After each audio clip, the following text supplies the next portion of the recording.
membership. It's everything you need to make a podcast in one place. Download the Anchor app or go to anchor.fm to get started. Thank you very much.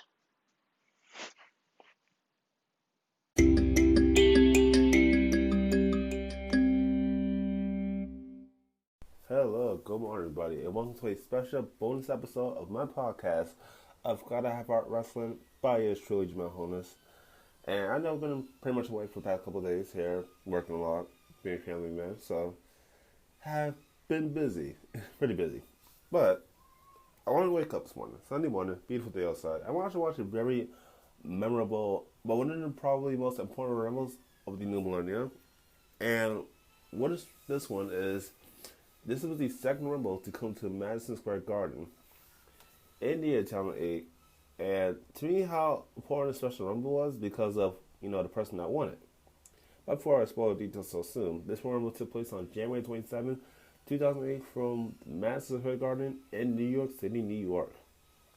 And had a attendance record of 20,798 fans here. The Rumble was featured of Raw, SmackDown, and ECW Superstars. This will actually be the second time in a row that ECW was a part of the WWE's traditional Royal Rumble event. The 21st annual Royal Rumble, and this was pretty special here. You had a lot of good matches, and this is pretty much like Town 7, a stars of the Royal Rumble, even a little more stars than in the previous year. So I was excited to see Raw Madison Garden can bring us moments, memories that we were gonna think of forever. In this case, so it was pretty cool to see the who's who of this in the probably one of the most important Rumbles ever in history. Alright, here we kick off things with a highly anticipated matchup here. Oh, well, actually, before that, let's talk about the pre-show. Well, not really pre-show, but it was a dark match. You had Jimmy Wang Yang and Shannon Moore. Yeah, I know, pretty weird tag team here. But best friends in real life, of course. Go up against Deuce and Domino. Of course, the tag team Deuce and Domino, if you want to watch WWE back in 2007, pretty good tag team. They were pretty competitive for the most part. Didn't know much about them, but they were okay tag team. But Jim Wayne and Shane Moore got the win over Deuce and Domino here. So pretty good match to kick off, I guess, in a non-televised kind of way. But yeah, first match Rumble. We begin the show here. The promo opening, the fireworks in this way. It's a stacked crowd in the Garden for Rumble here. We kick off with a career-threatening matchup between Ric Flair and Montavious Porter, MVP. And friends, you don't know, if you go back to December of Monday Night Raw in the 2007, it seemed like after Ric Flair's career was coming to an end here, but he announced that he did not want to retire, even though he felt like he should, but he did not want to go down that road. He still got one more good run in him. But Mr. Man comes on and wrestles him, said that next time Ric Flair loses a match, it could be any match, that his career will be immediately over. So this is a chance for Ric Flair to really go back to that Ric Flair he once was in the 70s and 80s, the great all-time Ric Flair here. And to prove that here, the first match on pay-per-view, he would go against MVP. Pretty good matchup here. MVP kind of did dominate this matchup in a way. I'm a big fan of MVP. All MVP has accomplished, he went from a non-role wrestler, started off career at SmackDown in 06 as this high-profile, highly paid entertainer or wrestler on SmackDown, brand by Theo Long at the time, and he's really been impressive, man. He really has been. But Ric Flair would make Montavious Porter tap out to the figure four leg lock in 7 minutes and 48 seconds here. So in my opinion, this is a pretty good matchup to kick off the event here. And Flair giving a promo about how important MSG was to him in his career. And I gotta respect that. Ric Flair has had plenty of his greatest matches in his entire career in MSG alone. So it was great for Ric Flair to have one more great Madison Square Garden matchup to his resume. So I pretty much enjoyed this matchup between both superstars. Yeah, I was glad actually that Ric Flair did win, so his career can continue to see what more he can do at his age. Alright, next up we got John Bradshaw Layfield going on against Chris Jericho here. And you're thinking, isn't JBL supposed to be retired on the SmackDown commentary team? He was, at first. Remember, he did lose to Rey Mysterio and had to retire on SmackDown the night after Judgment Day in 06. But recently, Chris Jericho came back from a 2-year hiatus in November, the day after the 2007 Survivor Series, to target Randy Orton for the WWE Championship. He did that, Armageddon. There was one incident in that matchup here where Jericho would shove JBL, and Richard Jericho had the line tamer or Walls of Jericho on Randy Orton. JBL will get off the seat, puts pads on commentary to interfere in a Monday Night Raw matchup, costing Chris Jericho the victory and making Randy Orton still the WWE champion, which he would defend as Jeff Hardy later this event. So Bradshaw comes out of retirement, challenges Chris Jericho to a matchup here 1-1 in MSG. And of course, you know Chris Jericho, all-time great superstar, first-time Undisputed Champion, 9-time Intercontinental Champion. Of course, you got JBL, who is probably the longest-reigning SmackDown champion. Well, is the longest-reigning SmackDown champion in WWE's history back in 04 through 05. But Jericho got so qualified, giving JBL the victory in 9 minutes and 23 seconds here. But man, the way Chris Jericho just hang up JBL with those wires over the top rope. It kind of unpleasant sight to see, but I think JBL got that was coming to him. You know, trust me. Mr. Jericho is gonna fight back even harder. So, pretty good matchup here at the Rumble. Next up, we got the singles match for the World Heavyweight Championship. Edge, the champion, against Rey Mysterio, the challenger. I feel like Edge and Rey Mysterio had a long history. It's pretty crazy how Edge was pretty much dominant during this era of SmackDown here. You got Victor Rowe, the new point general manager, a couple months ago, with Tito Long stepping down here. Edge came back this match, interrupted the Undertaker Batista Hell in a Cell matchup here. They add him. They could jump through a matchup at Armageddon. And when we saw those two guys, I guess Hawkins and Ryder, dressed up as Edge looks like, and making Edge or help Edge get a victory over the Undertaker and Batista at Armageddon to become the new World Heavyweight Champion. That was pretty weird. I remember watching the match that night. I'm like, wow, there's 3 Edges. Okay. So, for the most part here, you know, and this will let this matchup here where Rey Mysterio won a beat the clock sprint to qualify this face at the Edge of the Rumble here tonight. And this match really back and forth here. Rey Mysterio come with a West Coast pop at the top rope. Edge speared him in the air again in 1, 2, 3 in 12 minutes and 34 seconds here. So not bad as far as one time match. I kind of was hoping the Rey Mysterio would win the match a little bit, but again, to keep this domination as far as the Vicky Guerrero storyline, it's actually smart to keep Edge as champion just to boost his profile more and make him seem like a dominant champion. So I get where WWE was going with this at the time, and just trying to keep Edge as a mega heel champion on SmackDown in that era. So yeah, Edge was probably the best thing for right now. You know, sucks for Mysterio, but you know. All right, next up here, we got Randy Orton defended the WWE Championship against Jeff Hardy here. You gotta think, this is probably going to be the biggest match in Jeff Hardy's career here. Mind you, Jeff Hardy defeated Triple H at Armageddon 1-on-1, and probably what people called an upset victory here to become the number 1 contender for the WWE Championship here.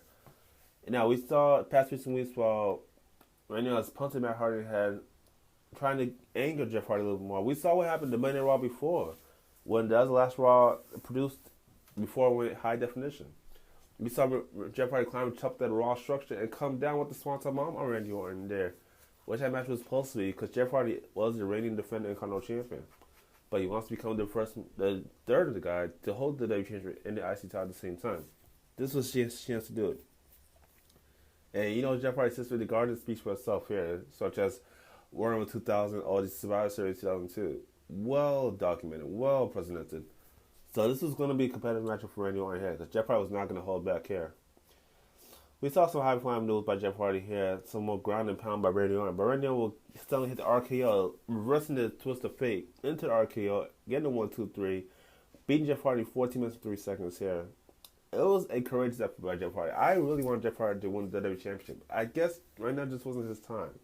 As Randy Orton being a dominant champion, beating Triple H, beating Shawn Michaels, beating Chris Jericho, now beating Jeff Hardy, it's safe to say that Randy Orton's domination will continue to long and long for Monday Night Raw to live in the age of Orton, as he described it.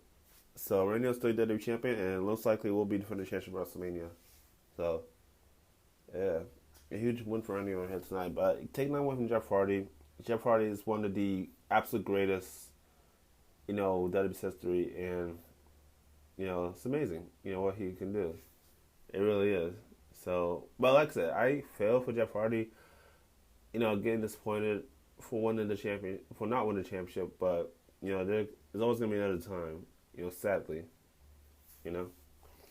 All right, let's get to the War Room matchup here. This is the coolest thing that could happen. If you're gonna have somebody announce War Room match Garden, who better to announce the 2008 War Room matchup here than Michael Buffer, one of the all-time greatest legendary and sports announcers, especially in boxing and MMA or UFC rather, to announce the 2008 War Room matchup here.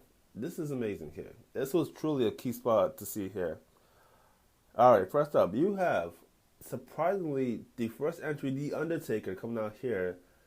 And mind you, Undertaker came on number 30 the previous year, Town 7, and won the World matchup here. How fitting is it that him being the first one out in MSG as number one entry? Surprisingly, it gets even better than this. You have Shawn Michaels coming out number 2. Like, this is amazing here. They were the last two men to finish off the run before the Undertaker eliminated Shawn Michaels to win it. This year, they are kicking off the 10 A1 matches. That's 1 and 2 here.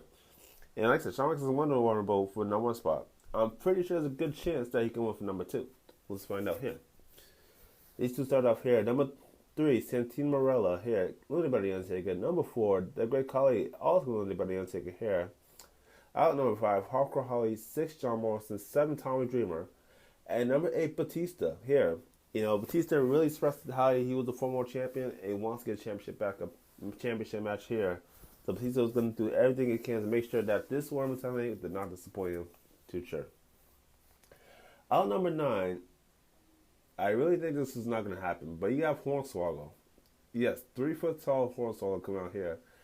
Craig Zephyr, as soon as he gets to the ring, he hides the ring. So it's a smart strategy. You know, he never really entered the Rumble, but smart strategy. You know, so, you know, hide. That's what you got to do. Pick a spot and hide here. So, yeah. Pretty good spot here for at least Hornswoggle to like be in. You know, not very dangerous predicament here.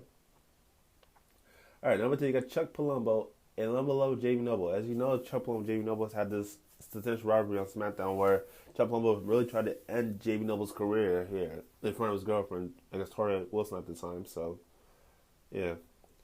Number 12, you got CM Punk from ECW, the former ECW champion here. Number 13, Cody Rhodes, one half of the tag team champions, along with Hardcore Holly here. Brock Holly's been long eliminated here. Number 14, Umaga. Umaga's been really dominant in recent weeks here. Umaga was going to use this Rumble as his stepping stone to at least maybe try to become a champion or hurt people in this path of destruction. Who knows what Umaga's intentions are in the Rumble matchup here. Regardless, rest in peace, the late great Umaga here was also formerly played the character Jamal back in Sound 3's Monday Night Raw era when Eric Bischoff was in charge at the time. Umaga, who those of you don't know, was the real life uncle of now WWE Universal Champion Roman Reigns here. So, God rest his soul. Umaga definitely wanted us to step in the ring here. Number 15, Monday Night Raw Snitsky. If you look at his teeth, you'll see how disgusting it is. Pretty disgusting. Alright, number 16, The Miz from ECW here. Luckily, he still got Morrison in his corner, so pretty cool here. Number 17, Shelton Benjamin. Amazingly, Shelton Benjamin's always done well in Rumbles in the past. This one, unlikely. He got eliminated by Shawn Michaels in 18 seconds with a super kick over the top rope. Wow, this is, pretty surreal here. So, yeah. Quick elimination. I expect Shawn Michaels to last a long time. This thing didn't last 18 seconds. So, that was kind of disappointment here. All right, number 18. This was a huge surprise. You have Jimmy Superfly Snuka in Rebel. For those of you who remember, Superfly Snuka, a huge legend, especially when it comes to Madison Square Garden. Especially him, playing the part right there and just being as dominant as he can. Like, Jimmy is a legend.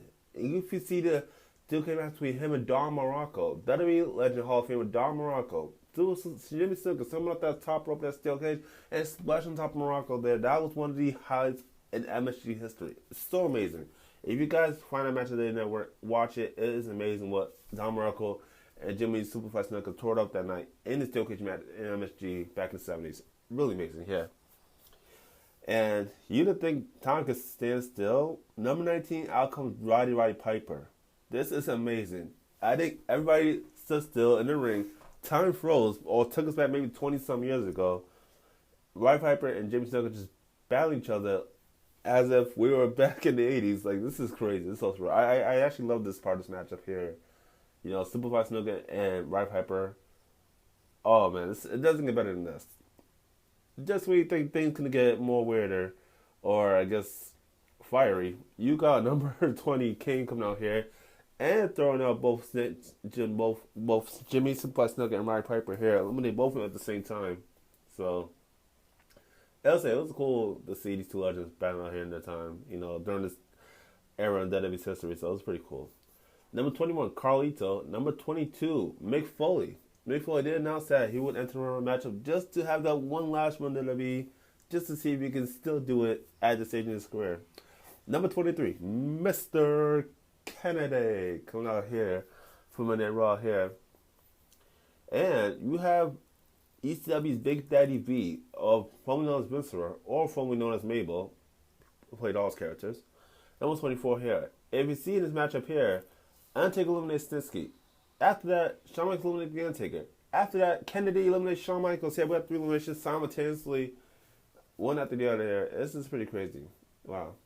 Just when you think you see Shawn Michaels looking up at The Undertaker, knowing he's about to get his ass handed to him, Undertaker turns his attention towards Snitsky, drops the leg on Snitsky through the Spanish announce table, and Shawn Michaels just scurrying off, to the back. Just because he eliminated The Undertaker from the Royal Rumble matchup there. So they last a long time. I mean, Undertaker, did last 32 minutes 33 seconds, while Shawn Michaels lasted 33 minutes and 39 seconds. So it wasn't too bad. It wasn't too bad to say the least here. So yeah, but fortunately for both those legends, they would not be going to WrestleMania. Odd number 25, Mark Henry. Odd number 26, the ECW champion himself, Chavo Guerrero here, and well, number 27 was supposed to be Finley, but unfortunately got disqualified by doing a Shillings to match and helping out Hornswoggle. Actually, speaking of this though, if you didn't know, Hornswoggle actually eliminated The Miz by pulling his hand, yanking The Miz over the top rope to the floor. And just like Hornswoggle was about to be pummeled by both Big Daddy V and Mark Henry, Finley comes in with the save, with the shillelagh, gets up the EQ from both, so it kind of sucks there. Number 28, Elijah Burke here from ECW. Last ECW Superstar this matchup here. Number 29, here comes the game. Triple H on his way to the ring. Throws out a lot of people here. Even, we had that key moment. Even Triple H and Mick Foley were fighting each other in the Royal Rumble. This takes us back to Rumble 2000. In their memorable street fight when Mick Foley was Captain Jack and Triple H, when Triple H was the WWF champion at the time. Amazing to see these two still going on 8 years later in MSG here.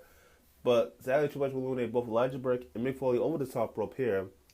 And Triple H pedigrees Umaga. Move out the final number 30.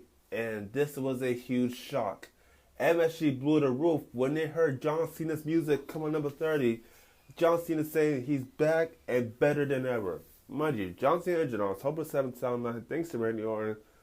That was cost Cena his WWE championship to be vacated off him when John Cena had right pectoral muscle injured. Mind you, it takes a year to heal. It's only been 3 months past and John Cena is back already. This is, say what you want about Cena, boo him, cheer him all you want, but this was a determination. This is how strong, this is how I love Cena at this point, because no matter her or Bang the Bruce, John Cena is still here to show up and still want to give you those memorable moments. I appreciate Cena for that moment coming out there and just giving Madison Garden that big explosion, that big pop, to say that he is back, he's in the Rumble, he wants to go to WrestleMania and get his title back. This is amazing, John Cena eliminates Chavo Guerrero, then Carlito, and then Mark Henry simultaneously there. And we got the final four here. Kenny gets eliminated by Batista. We got Batista, Kane, Cena, and Triple H, final four. Before Evolution, both eliminates Kane here. We have the final three. This is probably an impressive final three here. Batista, Triple H, and Cena. This whole star caliber of these guys that made it WrestleMania, the amount of championship, world titles alone, not even all championships, but world titles alone speaks for itself. Very impressive here. And you have Triple H eliminate Batista there, bringing it down to Triple H and Cena.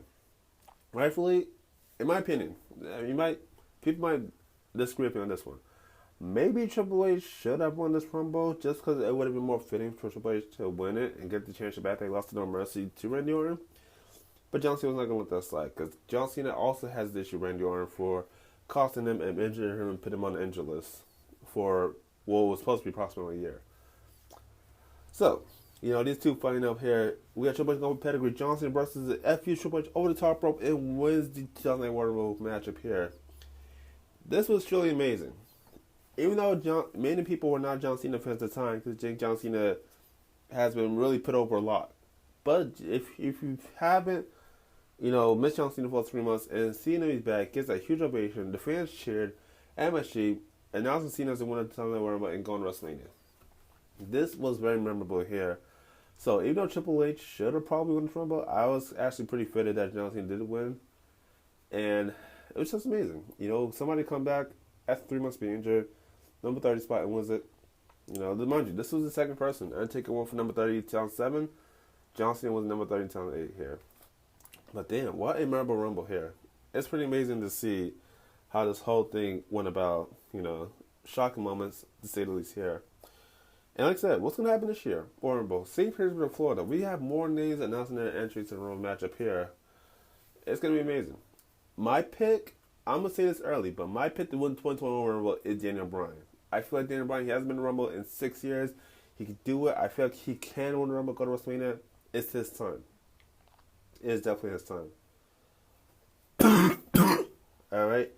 Thank you guys for listening to both hosts of my podcast. And don't forget to tune in to Rumble January 31st, live from St. Petersburg, Florida, at the Thunderdome, exclusively on the WWE Network.